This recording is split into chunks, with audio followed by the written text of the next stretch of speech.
Hi there, this is Josh from Literary Gladiators, and today I'm here with a book haul. The books that I'm going to be showing you are from my 19th visit to the Book Garden in Cream Ridge, New Jersey.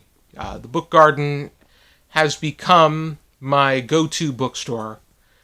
There are so many great bookstores in the area, but the Book Garden, I would say, is one that really sticks out and means a lot to me. The one where I've brought a lot of my friends and loved ones to visit.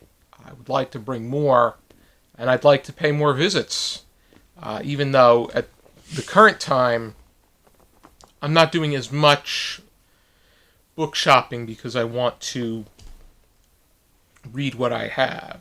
But this is going to be a big one because there's a lot of books to show you, even though I'm not going to spend so much time on them because I can discuss them through grouping. But I got a lot of magazines, and these are some older magazines. This is Science Fantasy, which includes quite a few short stories from the science fiction and fantasy genres, and then science fiction adventure classics.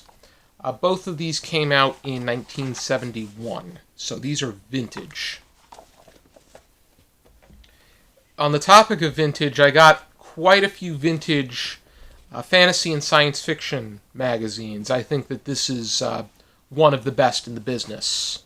And I got to meet Gordon Van Gelder when he was on a panel with Ellen Datlow and Sheila Williams. They were talking about the publishing industry for speculative fiction. This I have. Here's the 5. Here's the issue from January of 1978. February 1978, April of 1978, and this is the all-British version. This is from June of 1978, and this one is from March of 1987. They had a lot of them, but I limited myself, if you want to call it that. But I also got quite a few Asimovs and analogs.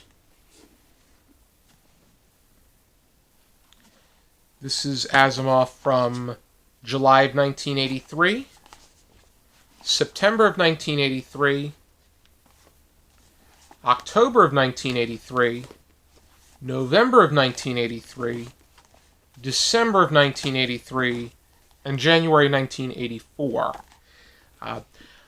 I know the Book Garden also sells a lot of National Geographic magazines. I realized that my grandfather owned a lot of them as well, and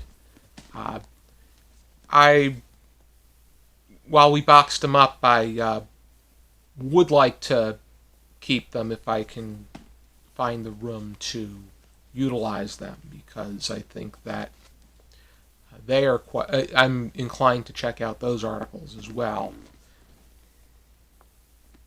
And then for analog, science fiction and fact, I got issues from December of 1969, January of 1973, and June of 1973. I was subscribed to Analog, Asimov, and Fantasy and Science Fiction for a period of time, but I decided to discontinue my subscriptions. I'm currently not subscribed to any magazine except for Culture, but that's on the basis that my cousin gifted it to me, and I like it enough to. It gives me some insight on the world of cheese. I also acquired a lot of books that either were or are connected to the Newbery Medal and Honor. This is On My Honor by Marion, Dane, Bauer. This was a Newbery Honor.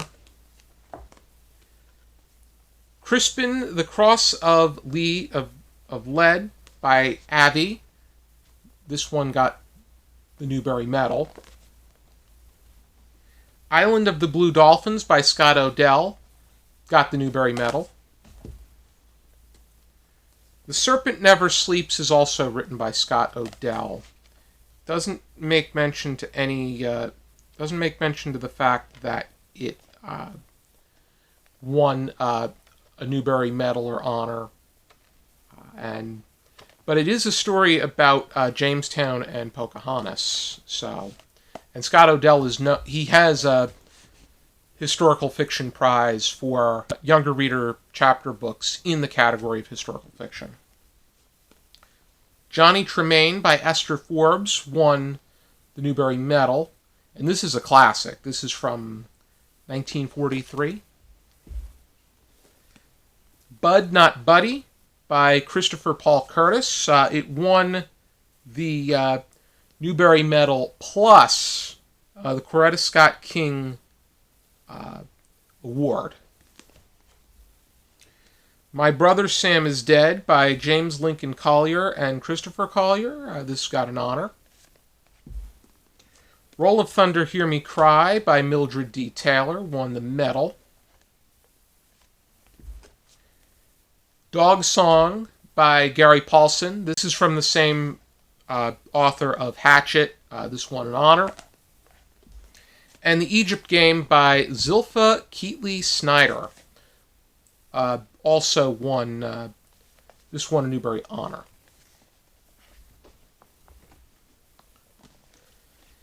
I also bought Mockingbird by Catherine Erskine.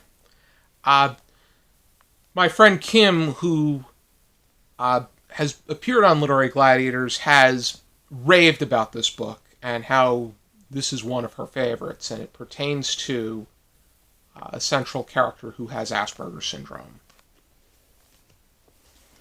This is Ryan White, My Own Story by Ryan White and Anne-Marie Cunningham. Has to do with Ryan White and battle and tragic death from AIDS.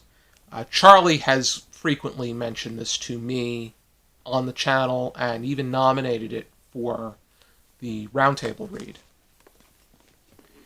And then there's Dances with Wolves by Michael Blake. I'm well aware of the film and how it's an Academy Award-winning film, but I think it would be worth reading the book before checking out the film in any which way. I'd be curious to make comparisons, because the film definitely has acclaimed merit, but how I'd compare the two is just something I'd be very curious about.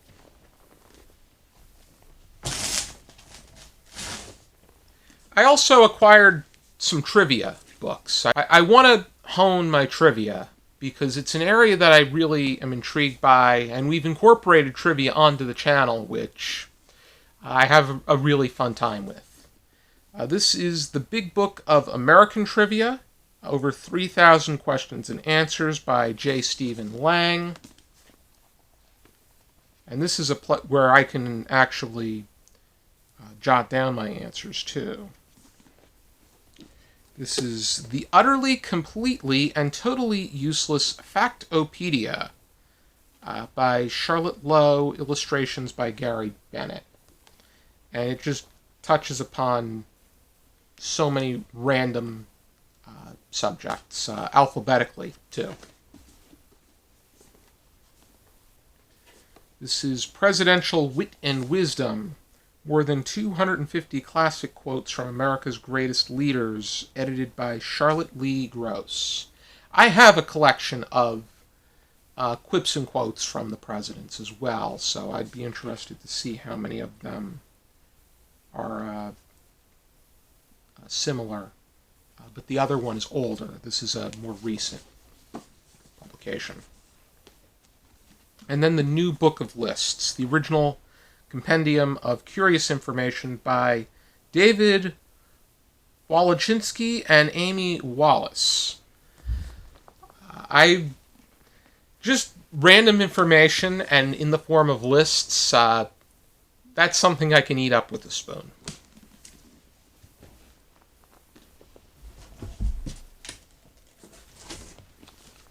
I got The China Mirage by James Bradley, and this has to do with relations between the United States and Asia, but in particular China, and the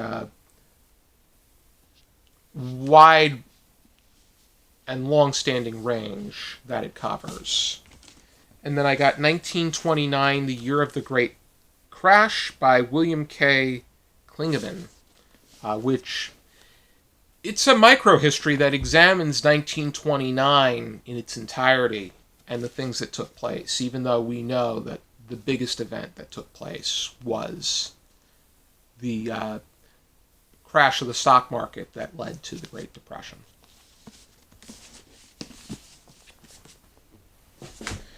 Those are the books that I acquired while I was at the book garden, and I really should leave a list down below because it's really proving to be a great guide to letting me know whether or not I own a book. I've referred to these book hauls when it comes to figuring out whether or not I already own something, because I have made the mistake of buying duplicates, but to me it's not a big deal because I can either donate them or lend them out to friends. If we go over them on the channel, it means I can let them borrow the book and not have much of an issue. But the book garden is definitely worth visiting. I highly encourage you to check them out. And hopefully I pay a 20th visit very soon. Thank you for tuning into this video. I hope you check out some more videos from our channel. And for now, keep reading.